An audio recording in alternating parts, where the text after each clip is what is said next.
नमस्कार मित्रों, स्वागत है आपका एक बार फिर आपके अपने YouTube चैनल अथर्व एकेडमी में। दोस्तों, ये हमारी दिल्ली पुलिस कांस्टेबल के लिए प्रैक्टिस सेट की 13वीं क्लास है। इसके पहले मैं 12 क्लासेस चैनल पर अपलोड कर चुका हूं, जो अगर आपने अभी तक नहीं देखी है तो चैनल की प्लेलिस्ट में जाकर एक बार उन क्लासेस को भी जरूर देखिएगा। इस क्लास में हम डिस्कस करेंगे जीके जीएस, साइंस, कंप्यूटर एवं करंट अफेयर के कुछ काफी महत्वपूर्ण प्रश्नों को, तो वीडियो को पूरा जरूर देखिएगा। पहला प्रश्न है, भारत ने अपना पहला परमाणु परीक्षण कब और कहां किया था? तो याद रखिएगा, भारत ने अपना पहला परमाणु परीक्षण 8 मई 1974 को पोखरण राजस्थान में किया था। और याद रखिएगा, इसका नाम था ऑपरेशन स्माइलिंग बुद्धा। इसके अलावा याद रखिएगा, डॉक्टर एपीजे अब्दुल कलाम एवं डॉक्टर राजा रमन्ना इसके प्रभारी थे। इनका नाम भी याद रखिएगा। इसके बाद दूसरा परमाणु परीक्षण 11 से 13 मई 1998 1958 में, सॉरी 1998 में पोखरण राजस्थान में ही किया गया था। और इस समय प्रश्न पूछा जाता है, भारत के प्रधानमंत्री कौन थे? तो याद रखिएगा, अटल बिहारी वाजपेयी जी 1998 में भारत के प्रधानमंत्री थे। और 74 में इंदिरा गांधी थी, याद रखिएगा। और इसका नाम था, सेकंड वाले पोखरण परमाणु टेस्ट का नाम था शक्ति, ऑपरेशन शक्ति। इनके नाम भी पूछे जाते हैं, याद रखिएगा। दूसरा परमाणु टेस्ट करा था 11 से 13 मई के बीच में 1998 में पोखरण राजस्थान में। और पहला किया गया था 18 मई 1974 में, यह भी पोखरण राजस्थान में। अगला प्रश्न है, भारत के संविधान के अंतर्गत आर्थिक योजना किसका विषय है? तो दोस्तों, आर्थिक योजना समवर्ती सूची का विषय होता है, तो ऑप्शन नंबर सी इसका सही जवाब होगा। भारत के संविधान के अंतर्गत समवर्ती सूची के अंतर्गत आता है आर्थिक योजना। अगला प्रश्न है, भारत का पहला फील्ड मार्शल कौन बने थे या कौन था? तो याद रखिएगा, इनका नाम है HFJ मानेक शॉ, या अकेला आपको मानेक शॉ भी ऑप्शन में मिल सकता है, बाकी इनका पूरा नाम है SHFJ मानेक शॉ, जो कि भारत के पहले फील्ड मार्शल थे। अगला प्रश्न है, माउंट एवरेस्ट पर चढ़ने वाली पहली भारतीय महिला कौन थी? दोस्तों, माउंट एवरेस्ट आप सभी जानते हैं विश्व की सबसे ऊंची चोटी है, जो कि हिमालय पर मौजूद है। और हिमालय के चीन एवं नेपाल वाले क्षेत्र में स्थित है। और इसकी अगर हाइट की बात की जाए, 8,848.86 मीटर, या कई जगह आपको यहां राउंड फिगर में देखने को मिलता है 8,849 मीटर। और इस पर चढ़ने वाली पहली भारतीय महिला थी बछेंद्री पाल, तो ऑप्शन नंबर ए इसका सही जवाब होगा। अगला प्रश्न है, प्रत्येक वर्ष पर्यावरण दिवस कब मनाया जाता है? तो दोस्तों, यह तो काफी कॉमन प्रश्न है, आप सभी जानते होंगे 5 जून को प्रत्येक वर्ष पर्यावरण दिवस के रूप में मनाया जाता है। इसके अलावा याद रखिएगा, 10 मार्च को CISF दिवस के रूप में मनाया जाता है। और 28 फरवरी आप सभी जानते हैं राष्ट्रीय विज्ञान दिवस के रूप में मनाया जाता है, जिस दिन CV रमन ने रमन प्रभाव की खोज की थी। 28 फरवरी राष्ट्रीय विज्ञान दिवस। अगला प्रश्न है, प्याज में निम्नलिखित में से किसमें खाद्य जमा होता है? तो दोस्तों, याद रखिएगा, प्याज में पत्र में खाद्य जमा होता है। पत्र की जगह आपको कई जगह ऑप्शन में सल्क देखने को भी मिल सकता है। तो सल्क और पत्र एक ही चीज है, याद रखिएगा। अगला प्रश्न है, निम्नलिखित में से सुबह का तारा किसे कहा जाता है? तो याद रखिएगा, शुक्र ग्रह को, यानी कि वीनस को सुबह का तारा, या कई बार आपको ऑप्शन में भोर का तारा भी देखने को मिल सकता है। भोर भी सुबह से ही कहा जाता है, तो शुक्र ग्रह को सुबह का तारा कहा जाता है, याद रखिएगा। अगला प्रश्न है, निम्नलिखित में से विश्व की सबसे लंबी नदी कौन सी है? दोस्तों, यह भी काफी महत्वपूर्ण प्रश्न है, स्टार मार्क करिएगा और इन सभी की लंबाई याद रखिएगा। अगर बात की जाए अमेजोन नदी की, तो यह लगभग 6400 किलोमीटर लंबी है। बात की जाए नील नदी की, नील नदी सबसे पहले तो इसका उद्गम याद रखिएगा, विक्टोरिया झील से नील नदी का उद्गम होता है और इसकी लंबाई है 6650 किलोमीटर या 6550 किलोमीटर। गंगा नदी आप सभी जानते होंगे, गंगा नदी की 2525 किलोमीटर लंबाई है, 2525। और भारत में है 2510 किलोमीटर प्रवाह करती है। और ब्रह्मपुत्र नदी की लंबाई है 2900 किलोमीटर।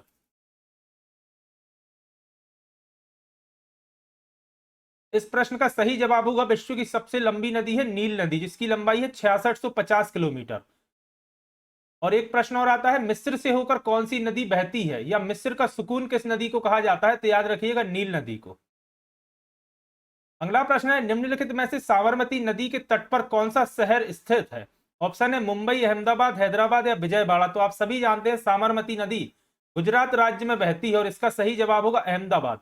इसके अलावा याद रखिएगा साबरमती नदी फ्रंट पर एक ब्रिज बनाया गया है जिसका नाम है अटल ब्रिज, और इसका उद्घाटन प्रधानमंत्री मोदी जी द्वारा किया गया था। तो यह करंट अफेयर का प्रश्न है, ब्रिज का नाम भी पूछा जा सकता है और उद्घाटन किसने किया था, तो मोदी जी द्वारा। और याद रखिएगा यह पतंग के आकार का ब्रिज बनाया गया है साबरमती नदी फ्रंट में अहमदाबाद में। अगला प्रश्न है, केरल का प्रसिद्ध नृत्य कौन सा है। तो याद रखिएगा कुचिपुड़ी नृत्य का संबंध है आंध्र प्रदेश से, कथक नृत्य का संबंध है केरल से, सॉरी कथक का संबंध है उत्तर प्रदेश से, कथक कली का संबंध है केरल से। इन दोनों में कंफ्यूज मत होइएगा, कथक उत्तर प्रदेश और कथक कली केरल। केरल प्रश्न में पूछा गया है तो ऑप्शन नंबर सी इसका सही जवाब होगा, और कुचिपुड़ी का संबंध है आंध्र प्रदेश से। अगला प्रश्न है, असहयोग आंदोलन की सफलता के बाद किसके नेतृत्व में कांग्रेसियों ने स्वराज दल नामक एक नई पार्टी बनाई थी। तो याद रखिएगा स्वराज दल नामक नई पार्टी बनाई थी चित्तरंजन दास के नेतृत्व में। तो ऑप्शन नंबर सी इसका सही जवाब होगा। अगला प्रश्न है, भारतीय अर्थव्यवस्था में खुली आर्थिक व्यवस्था का प्रारंभ करने वाले कौन थे। तो दोस्तों याद रखिएगा देश के पूर्व प्रधानमंत्री डॉक्टर मनमोहन सिंह भारतीय अर्थव्यवस्था में खुली आर्थिक व्यवस्था का प्रारंभ करने वाले व्यक्ति थे, और एक महान इकोनॉमिस्ट या अर्थशास्त्री थे, याद रखिएगा डॉक्टर मनमोहन सिंह। थे नहीं, सॉरी है। अगला प्रश्न है, भारत की सभी सेनाओं का सर्वोच्च सेनापति कौन होता है। तो आप सभी जानते हैं देश का राष्ट्रपति भारत की सभी सेनाओं का सर्वोच्च सेनापति होता है। अगला प्रश्न है, चिपको आंदोलन का संबंध निम्न में से किसके संरक्षण से है। तो याद रखिएगा चिपको आंदोलन का संबंध वन एवं वृक्ष के संरक्षण से है। तो ऑप्शन नंबर 20 का सही जवाब होगा। अगला प्रश्न है, भारत तथा पाकिस्तान के मध्य शिमला समझौता कब संपन्न हुआ था। तो याद रखिएगा शिमला समझौता हुआ था 2 जुलाई 1972 को। तो ऑप्शन नंबर सी इसका सही जवाब होगा, जुलाई 1972। या डेट भी आपको याद रखना हो तो याद रखिएगा 2 जुलाई 1972 को हुआ था। अगला प्रश्न है, भारतीय अंतरिक्ष अनुसंधान संगठन यानी कि इसरो का मुख्यालय कहां स्थित है।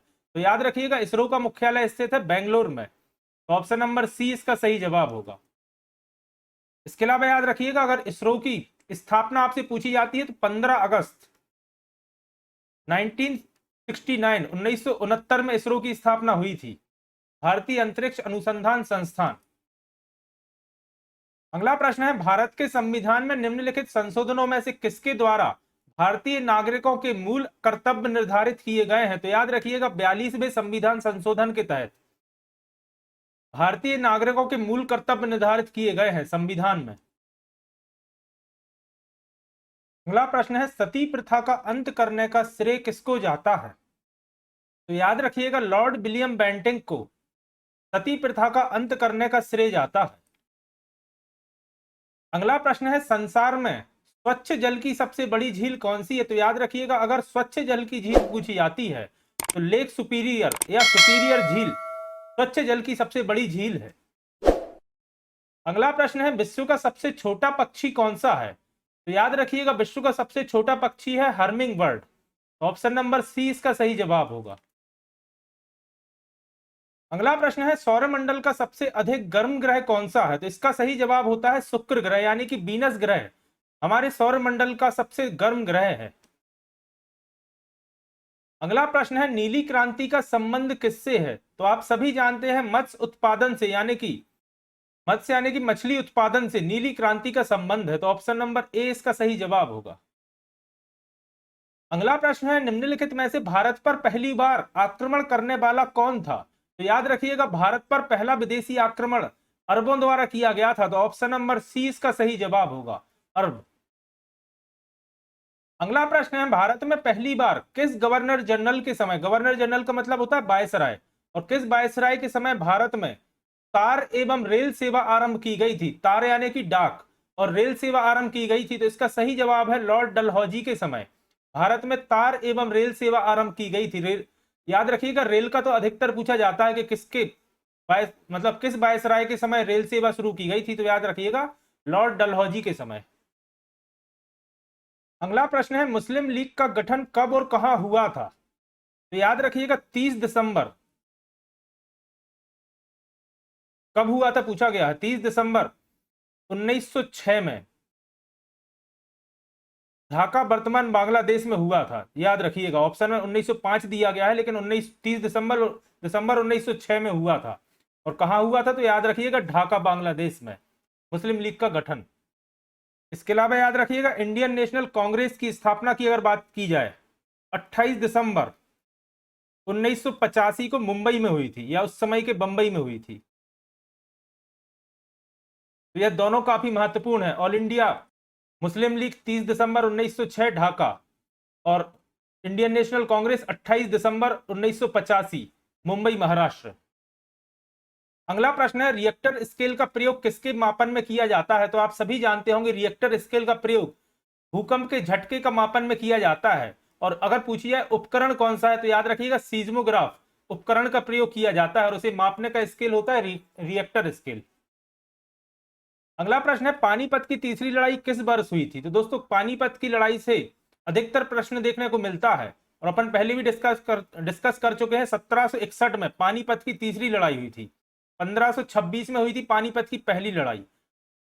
1556 में हुई थी पानीपत की दूसरी लड़ाई। 1761 में हुई थी पानीपत की तीसरी लड़ाई, याद रखिएगा। अगला प्रश्न है रिवॉल्वर का आविष्कार किसने किया? तो दोस्तों रिवॉल्वर का आविष्कार किया है सैमुअल कोल्ट ने। तो ऑप्शन नंबर डी इसका सही जवाब होगा। अगला प्रश्न है चंद्रमा का प्रकाश पृथ्वी पर पहुंचने में कितना समय लगता है? तो याद रखिएगा 1.3 सेकंड का समय लगता है चंद्रमा के प्रकाश को पृथ्वी तक पहुंचने में। और याद रखिएगा अगर सूर्य का पूछ लिया जाए आपसे, तो 8 मिनट 16 सेकंड का समय लगता है। 8 मिनट 16.6 सेकंड होता है एक्चुअल में, तो 8 मिनट 16 सेकंड आप इसे मान सकते हैं। 8 मिनट 16 सेकंड का समय लगता है सूर्य के प्रकाश को, और 1.3 सेकंड लगता है चंद्रमा के प्रकाश को पृथ्वी पर पहुंचने में।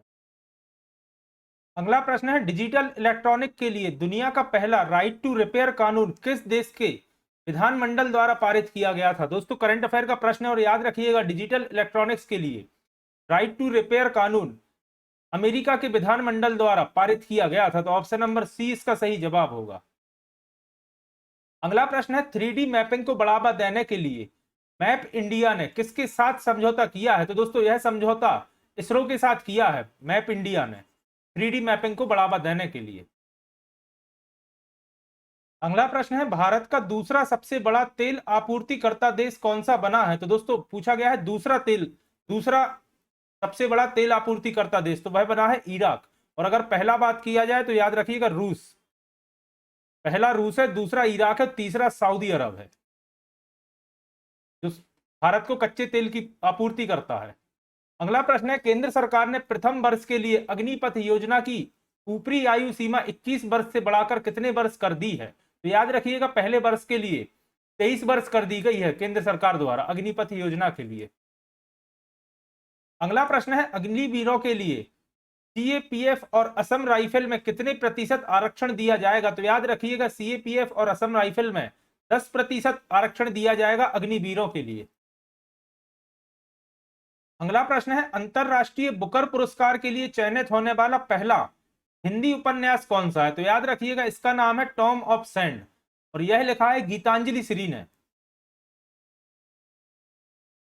और यह प्रश्न आपसे इस तरह से भी पूछा जा सकता है कि मशहूर हिंदी उपन्यास टॉम ऑफ सैंड किसने लिखा है? तो इनका नाम याद रखिएगा गीतांजलि श्री, और यह पहला हिंदी का उपन्यास है जिसे अंतरराष्ट्रीय बुकर पुरस्कार से सम्मानित किया गया है। अगला प्रश्न है संयुक्त राष्ट्र खाद्य और कृषि संगठन ने भारत के किन शहरों को tree city of the world के लिए चुना है? तो दोस्तों यह चुना गया है मुंबई एवं हैदराबाद, यानी कि ए और सी दोनों के लिए tree city of the world. अगला प्रश्न है लता दीनानाथ मंगेशकर पुरस्कार 2023 से किसे सम्मानित किया गया है? तो याद रखिएगा लता दीनानाथ मंगेशकर पुरस्कार 2023 से विद्या बालन एवं आशा भोसले जी को सम्मानित किया गया है। विद्या बालन को अभिनय के क्षेत्र में एवं आशा भोसले को संगीत के क्षेत्र में। तो ऑप्शन नंबर डी इसका सही जवाब होगा, बी और सी दोनों। इसके अलावा 2022 में प्रधानमंत्री नरेंद्र मोदी को इस पुरस्कार से सम्मानित किया जा चुका है, याद रखिएगा। तो अगर 2022 का पूछे तो याद रखिएगा नरेंद्र मोदी, और 23 में विद्या बालन एवं आशा भोसले। अगला प्रश्न है, फ़ारेनहाइट प्रणाली में वायुमंडल दाब पर पानी का हिमांक बिंदु कितना होता है? दोस्तों विज्ञान का प्रश्न यानी कि साइंस का। और फ़ारेनहाइट प्रणाली पर 32 डिग्री फ़ारेनहाइट पर पानी का हिमांक बिंदु होता है, याद रखिएगा। अगला प्रश्न है, रेफ्रिजरेटर में कूलिंग कॉइल्स कहां होती है? तो दोस्तों यह होती है इवेपोरेटर पर। तो ऑप्शन नंबर ए इसका सही जवाब होगा, इवेपोरेटर। अगला प्रश्न है, टेलीफोन लाइन में प्रवाहित ऊर्जा कौन सी होती है? दोस्तों यह काफी महत्वपूर्ण प्रश्न है और कई एग्जाम से पहले पूछा जा चुका है, इसे आप डबल स्टार मार्क करिएगा। और टेलीफोन लाइन में प्रवाहित ऊर्जा होती है विद्युत ऊर्जा। अधिकतर लोग इसे ध्वनि ऊर्जा या रेडियो ऊर्जा समझते हैं, लेकिन इसका सही जवाब होता है विद्युत ऊर्जा, जो कि टेलीफोन लाइन में प्रवाहित होती है। अगला प्रश्न है, जंग लगने पर लोहे के भार में क्या अंतर आता है? यानी कि जंग लगने पर लोहे का भार बढ़ जाता है, याद रखिएगा। अगला प्रश्न है, मानव शरीर में मास्टर ग्रंथि किस ग्रंथि को कहा जाता है? तो दोस्तों पिट्यूटरी ग्लैंड यानी कि पीयूष ग्रंथि को मानव शरीर में मास्टर ग्रंथि कहा जाता है। अगला प्रश्न है, संचायक बैटरी में कौन सी धातु इस्तेमाल की जाती है? ऑप्शन है तांबा, लोहा, सीसा या जस्ता। तो याद रखिएगा संचायक बैटरी में जस्ता यानी कि टिन प्रयोग किया जाता है। और इसके अलावा याद रखिएगा अम्ल भी पूछा जाता है, तो सल्फ्यूरिक एसिड का प्रयोग किया जाता है संचायक बैटरी में। जस्ता धातु यानी कि टिन धातु और सल्फ्यूरिक एसिड संचायक बैटरी में। अगला प्रश्न है, बॉक्साइट किस धातु का अयस्क है? तो दोस्तों आप सभी जानते होंगे, यह प्रश्न भी पहले कई बार एग्जाम में पूछा जा चुका है। और बॉक्साइट होता है एल्यूमिनियम का अयस्क यानी कि ओर। अगला प्रश्न है, ग्रीन हाउस गैस कौन सी है? Carbon dioxide, sulphur dioxide, nitric oxide या एथेन। तो याद रखिएगा इनमें से कार्बन डाइऑक्साइड एक ग्रीन हाउस गैस है, तो ऑप्शन नंबर ए इसका सही जवाब होगा। अगला प्रश्न है, मानव शरीर में रक्त का निर्माण कहां होता है? तो दोस्तों अस्थि मज्जा में मानव शरीर में रक्त का निर्माण होता है। अस्थि मज्जा को कहते हैं बोन मैरो, याद रखिएगा। और प्लीहा को लाल रक्त कणों का या रक्त का कब्रिस्तान कहा जाता है, और रक्त बैंक भी प्लीहा को ही कहा जाता है, याद रखिएगा। अगला प्रश्न है, गैसें विद्युत की सुचालक कब होती हैं? तो दोस्तों निम्न दाब पर या लो प्रेशर पर गैसें विद्युत की सुचालक होती हैं। अगला प्रश्न है, निम्नलिखित धातुओं में से कौन सी धातु ठंडे पानी से अभिक्रिया करती है? तो याद रखिएगा सोडियम, एल्यूमिनियम, लोहा, तांबा में से सोडियम धातु ठंडे पानी से अभिक्रिया करती है, तो ऑप्शन नंबर ए इसका सही जवाब होगा, सोडियम। अगला प्रश्न है, निम्नलिखित में से कौन सा एक प्राकृतिक तंतु है? रेयन, नायलॉन, टेरिलीन या ऊन। तो दोस्तों प्राकृतिक तंतु पूछा गया है, तो इसका सही जवाब होगा ऊन, जो कि प्राकृतिक तौर पर मिलता है। इसके अलावा यह तीनों आर्टिफिशियल ही रहते हैं। अगला प्रश्न है, पोर्सिलेन किस वर्ग के पदार्थ से संबंधित है? तो दोस्तों पोर्सिलेन का संबंध होता है कांच से, तो ऑप्शन नंबर ए इसका सही जवाब होगा। अगला प्रश्न है, विद्युत बल्ब का तंतु टंगस्टन का क्यों बना होता है? तो सबसे पहले तो याद रखिएगा पूछा जाता है किसका बना होता है, इसका सही जवाब है टंगस्टन। और इस क्यों बना होता है? तो क्योंकि टंगस्टन का गलनांक बहुत हाई होता है, तो इसका मतलब है इसका गलनांक उच्च होता है। ऑप्शन नंबर सी इसका सही जवाब होगा। टंगस्टन बहुत हाई टेम्परेचर भाई मेल्ट नहीं होता, इस कारण से टंगस्टन का उपयोग किया जाता है as a filament electric bulb में। अगला प्रश्न है, एथलीट फुट नामक बीमारी किसके कारण से होती है? तो दोस्तों एथलीट फुट नामक बीमारी होती है फंगस के कारण यानी कि कवक के कारण, तो ऑप्शन नंबर बी इसका सही जवाब होगा। आपको ऑप्शन में कवक की जगह कई बार फफूंद लिखा भी मिल सकता है, तो एक ही चीज है, याद रखिएगा। अगला प्रश्न है, नेत्रदान में दानकर्ता के नेत्र का कौन सा भाग प्रत्यारोपित किया जाता है? तो दोस्तों इसका सही जवाब है संपूर्ण नेत्र। ऑप्शन दिए कॉर्निया, लेंस या रेटिना, तो इसका पूरा यानी कि संपूर्ण भाग प्रत्यारोपित किया जाता है। अगला प्रश्न है, निम्नलिखित में से परमाणु के नाभिक में क्या होता है? तो आप सभी जानते हैं परमाणु के नाभिक में प्रोटॉन तथा न्यूट्रॉन होते हैं, तो ऑप्शन में सिर्फ प्रोटॉन दिया गया है, तो ऑप्शन नंबर ए इसका सही जवाब होगा। नाभिक में होते हैं प्रोटॉन तथा न्यूट्रॉन। अगला प्रश्न है, एक बार बराबर कितना होता है? तो याद रखिएगा, एक बार के बराबर होता है 1,00,000 पास्कल। 1,00,000 पास्कल यानी कि 10⁵ इसका सही जवाब होगा। और याद रखिएगा, दाब यानी कि प्रेशर की इकाई है बार, लेकिन मुख्य रूप से पास्कल का प्रयोग करते हैं प्रेशर की इकाई के लिए। आइए अब जान लेते हैं कंप्यूटर के कुछ महत्वपूर्ण प्रश्नों को। पहला प्रश्न है, वह हार्डवेयर डिवाइस कौन सी है जिसे आमतौर पर कंप्यूटर का ब्रेन कहा जाता है? तो यह तो दोस्तों काफी महत्वपूर्ण और कॉमन प्रश्न है। आप सभी जानते होंगे कंप्यूटर का ब्रेन सीपीयू को कहा जाता है, central processing unit. Option number C इसका सही जवाब होगा।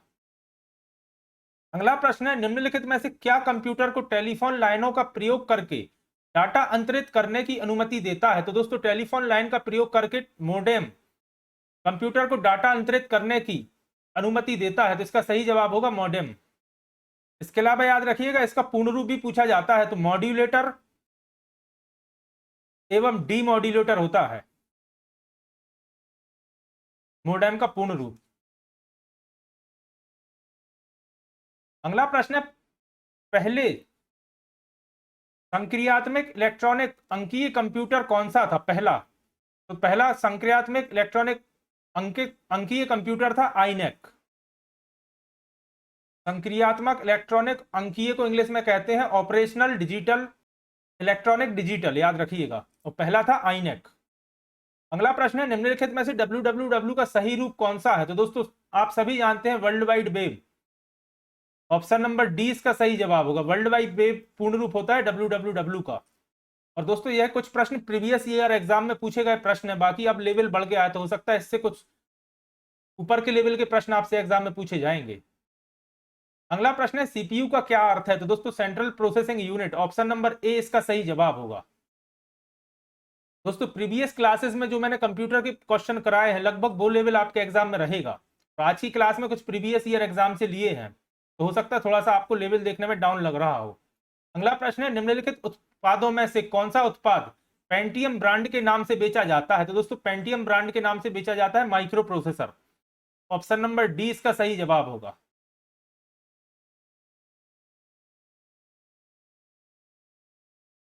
अगला प्रश्न है, www के आविष्कारक तथा संस्थापक कौन है?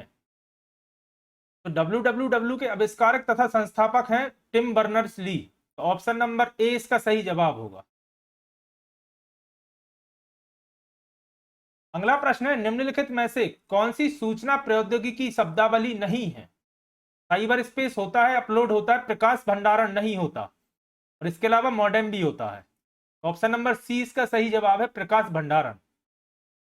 अगला प्रश्न है, पहले इलेक्ट्रॉनिक अंकीय कंप्यूटर में क्या इस्तेमाल किया जाता था? तो याद रखिएगा, पहले इलेक्ट्रॉनिक अंकीय कंप्यूटर में इस्तेमाल किया जाता था बल्ब, और इसे ही वैक्यूम ट्यूब के नाम से भी जाना जाता है। तो ऐसा आपको ऑप्शन में वैक्यूम ट्यूब भी देखने को मिल सकता है। वैक्यूम ट्यूब या बल्ब एक ही चीज है, याद रखिएगा।